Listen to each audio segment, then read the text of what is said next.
নারী টি-20 বিশ্বকাপ সামনে রেখে আইসিসি কর্মকর্তাদের মিরপুরের শেরি বাংলা স্টেডিয়াম পরিদর্শন। 5 সদস্যের প্রতিনিধি দল মঙ্গলবার যাবে সিলেট।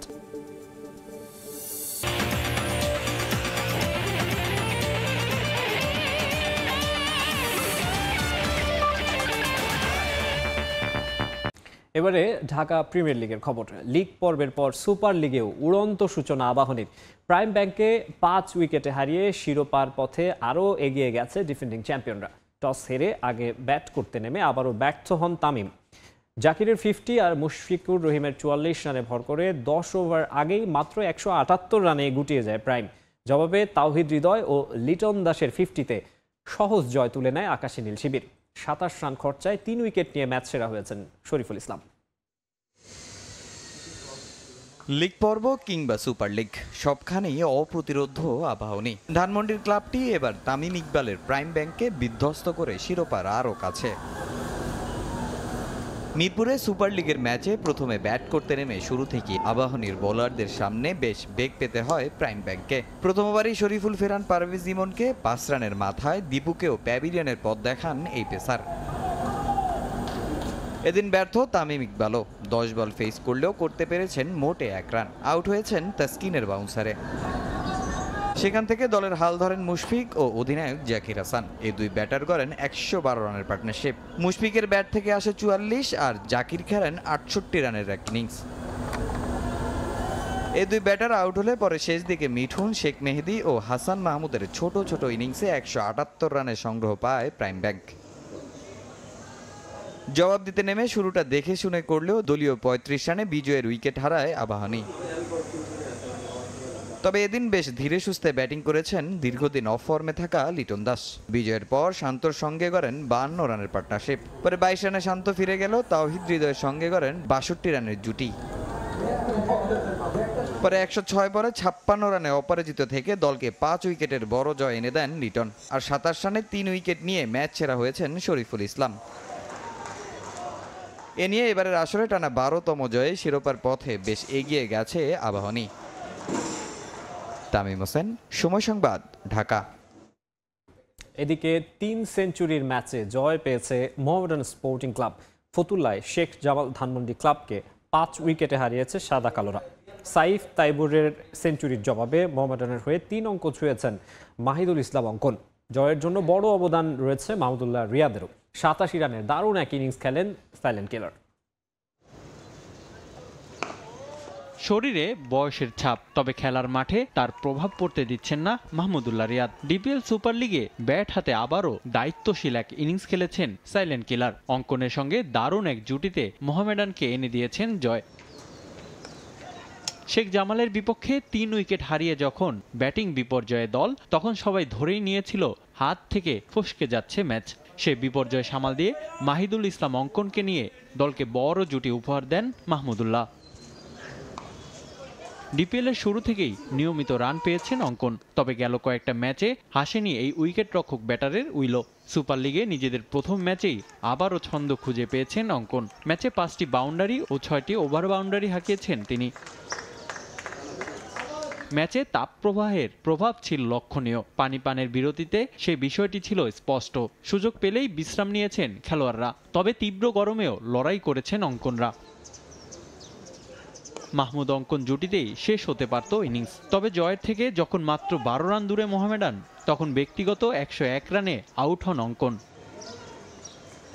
এরপর মেহেদী মিরাজ এসে স্কোর বোর্ডে মাত্র 2 রান জমা করে সাজগড়ে ফেরেন, তবে থেমে থাকেননি মাহমুদুল্লাহ। ইনিংস শেষ করেই মাঠ ছেড়েছেন। 87 রানে অপরাজিত থেকে দলকে জয় এনে দেন এই টাইগার ক্রিকেটার। এদিকে টস হেরে প্রথমে ব্যাট করতে নেমে শুরুতেই ধাক্কা খায় শেখ জামাল। 40 রান পার করতেই 2 উইকেট হারিয়ে বসে তারা। এরপর অবিশ্বাস্য ইনিংস উপহার দেন ওপেনার সাইফ হাসান ও তাইবুর রহমান। দুজনেই আদায় করে নেন সেঞ্চুরি। তাদের জোড়া সেঞ্চুরির উপর ভর করেই মোহামেডানকে 160 রানের লক্ষ্য ছুড়ে দেয় শেখ জামাল। রিটায়ার্ড হার্ট হওয়ার আগে 120 রান করেন সাইফ, আর 102 রান নিয়ে ইনিংস শেষ করেন তাইবুর। যদিও শেষ পর্যন্ত বৃথা গেছে তাদের সেঞ্চুরি। রিফাতুল ইসলাম মিরন, সময় সংবাদ, ঢাকা। 10 কোটি টাকায় দল গড়েও এবারের বাংলাদেশ প্রিমিয়ার লিগ ফুটবলে রেলিগেশন সংখ্যায় দেশের একমাত্র ট্রেবল জয়ী ক্লাব শেখ রাসেল। দল গঠনে ম্যানেজমেন্টের নানা রকম অনিয়মের পর যোগ হয়েছে ফিফার জরিমানা। গেল বছর উজবেকিস্তানের ফুটবলার আব্দুল কাহকভকে তার পারিশ্রমিক বুঝিয়ে না দেয়ায় শেখ রাসেলকে $28,000 জরিমানা করেছে ফিফা। সব মিলিয়ে বেশ দুর্বিষহ অবস্থা দলটির। অন্যদিকে রাসেলের অর্ধেকেরও কম টাকায় দল গড়ে বিপিএলের শিরোপার রেসে আছে মোহামেডান। ক্লাব কর্তাদের আন্তরিকতা, ফুটবলারদের নিষ্ঠা ও কঠোর পরিশ্রমী এই সাফল্যের প্রধান কারণ বলে জানান দলের মূল কাণ্ডারি কোচ আলফাজ আহমেদ। 2012-13 মৌসুমে দেশের একমাত্র ফুটবল ক্লাব হিসেবে ট্রেবল জয়ের কীর্তি গড়েছিল শেখ রাসেল। খুব কম সময়ে দেশের ফুটবলের পরাশক্তি হিসেবে আবির্ভূত সেই রাসেলই এবার দিন গুনছে রেলিগেশনের। ক্লাবের গুরুত্বপূর্ণ পদে চেয়ার আঁকড়ে বসে থাকলেও দল পরিচালনায় তেমন কোনো ভূমিকা রাখেন না বড় কর্তারা। স্পন্সরের কাছ থেকে দল গোছানোর 10 কোটি টাকা পেলেও তাতে অভিযোগ উঠেছে 9-6-এর। কোন ফুটবলারের পেছনে কত টাকা ব্যয় করা হয়েছে তার সঠিক হিসাব নেই। নানা অনিয়ম ও ম্যানেজমেন্টের উদাসীনতার প্রভাব ক্লাবটির মাঠের পারফরম্যান্সে।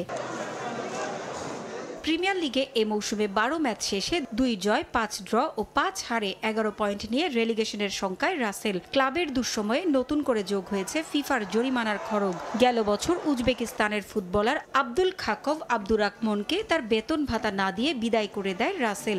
উপায় না পেয়ে ফিফার দ্বারস্থ হয়েছেন আব্দুর রাকমন। এবছরের মধ্যেই পাওনা $28,000 ও সুদ বুঝিয়ে দিতে শেখ রাসেলকে নির্দেশ দিয়েছে ফিফা।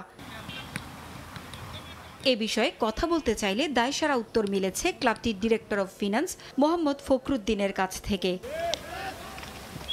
তবে মুদ্রার উল্টো পিঠও আছে। মাত্র 4 কোটি টাকায় দল গড়েও এ মৌসুমে শিরোপার রেসে ঢাকা মোহামেডান। গেল মৌসুমে ফেডারেশন কাপের শিরোপা জয়ী ঐতিহ্যবাহী ক্লাবটি এবারের লিগে এখন পর্যন্ত একমাত্র অপরাজিত দল। শীর্ষে থাকা বসুন্ধরা কিংসের চেয়ে তারা 5 পয়েন্ট পিছিয়ে আছে টেবিলের 2 নম্বরে।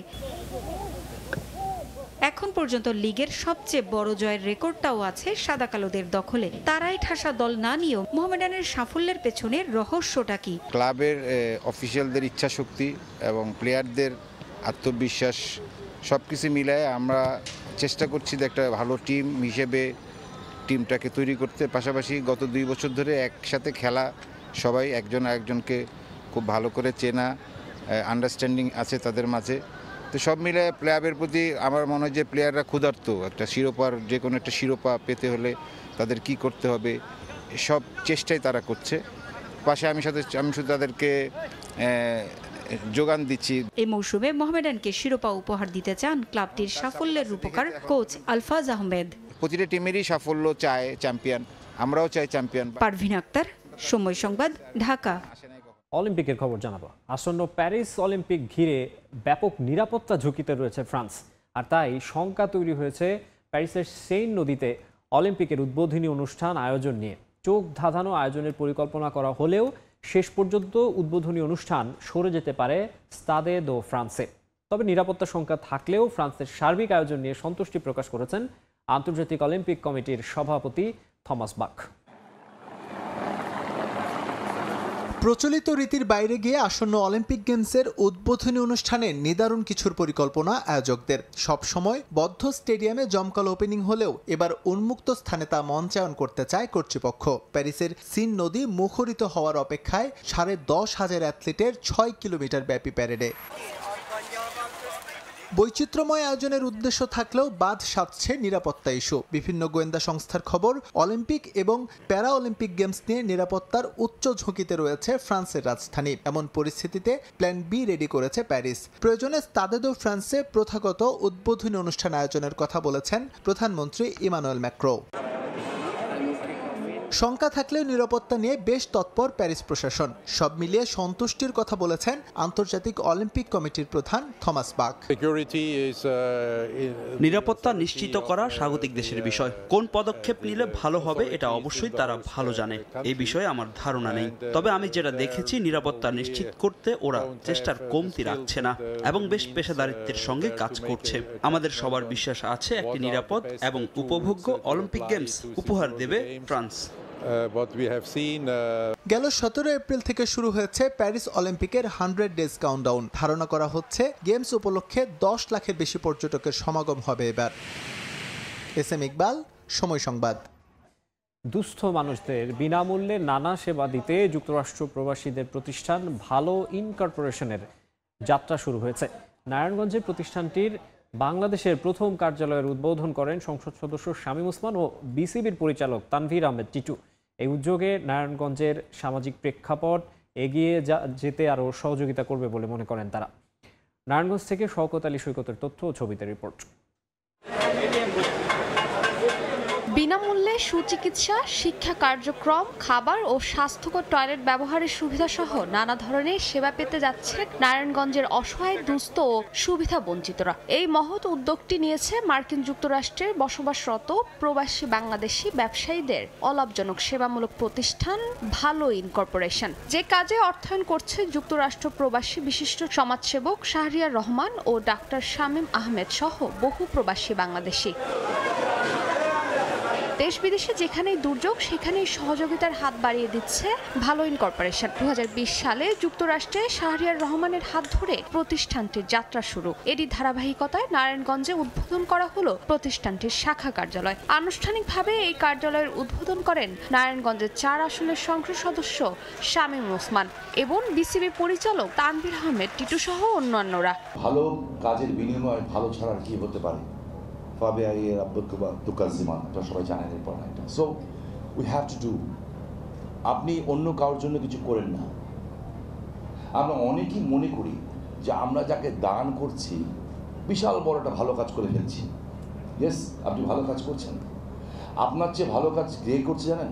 যে আপনাকে সুযোগ দিচ্ছে। ভালো একটি মার্কিন যুক্তরাষ্ট্র ভিত্তিক অলাভজনক সংস্থা যারা আমেরিকা বাঙালি প্রবাসী বাঙালিদের পাশে সবসময় আছেন। এবার ওনারা এসেছে বাংলাদেশের সুবিধা বঞ্চিত মানুষদের পাশে দাঁড়ানোর জন্য।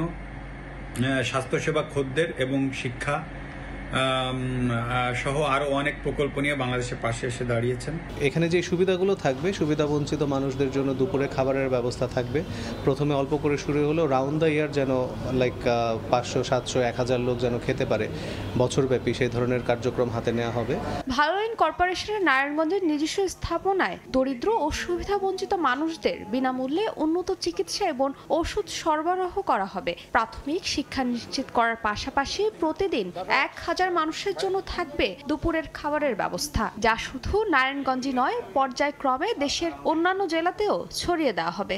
একজনকে হেল্প করে যে স্যাটিসফ্যাকশন আমরা পাই, ওই স্যাটিসফ্যাকশন আপনি কোনো কিছু দিয়ে পাবেন না লাইফে। এটা যতবারই আমরা মানুষকে হেল্প করি, I think we feel better. যেটা শাহিন ভাই বলতেছিল যে মানুষকে হেল্প করে আমরা যে সবগুলো কামাই, it's an opportunity for us. যুক্তরাষ্ট্র প্রবাসী বাংলাদেশি ব্যবসায়ীদের এই মহৎ উদ্যোগকে সাধুবাদ জানিয়ে তাদের সর্বাত্মক সহযোগিতার আশ্বাস দিয়েছেন সংসদ সদস্য শামীম ওসমান সহ স্থানীয়রা। সময় সংবাদ, নারায়ণগঞ্জ। মঙ্গলবার থেকে শুরু হচ্ছে 5 দিনব্যাপী জাতীয় স্কোয়াশ চ্যাম্পিয়নশিপ। প্রথম রাউন্ডে 25টি ক্লাবের 190 জন 12টি গ্রুপে ভাগ হয়ে খেলবেন। তাদের মধ্য থেকে 146 জন খেলবেন চূড়ান্ত পর্যায়ে। ঢাকা সেনানিবাসের আর্মি স্কোয়াশ কমপ্লেক্সে অনুষ্ঠিত হবে এবারের আসর। আর 27 এপ্রিল ফাইনাল ম্যাচ ও পুরস্কার বিতরণের মধ্য দিয়ে শেষ হবে জাতীয় স্কোয়াশ প্রতিযোগিতা। টুর্নামেন্টের ট্রফি উন্মোচন শেষে স্কোয়াশকে জাতীয় পর্যায়ে ছড়িয়ে দিতে নিজেদের পরিকল্পনা তুলে ধরে বাংলাদেশ স্কোয়াশ ফেডারেশন। এই ছিল খেলার সময়ের এখনকার আয়োজনে। এরপর প্রবাসের সময় সঙ্গে থাকবেন মার্জিয়া শ্রেয়া। ধন্যবাদ মাকসুম। প্রবাসের সময় নিয়ে ফিরছি কিছুক্ষণ পর, সঙ্গেই থাকুন সময়ের।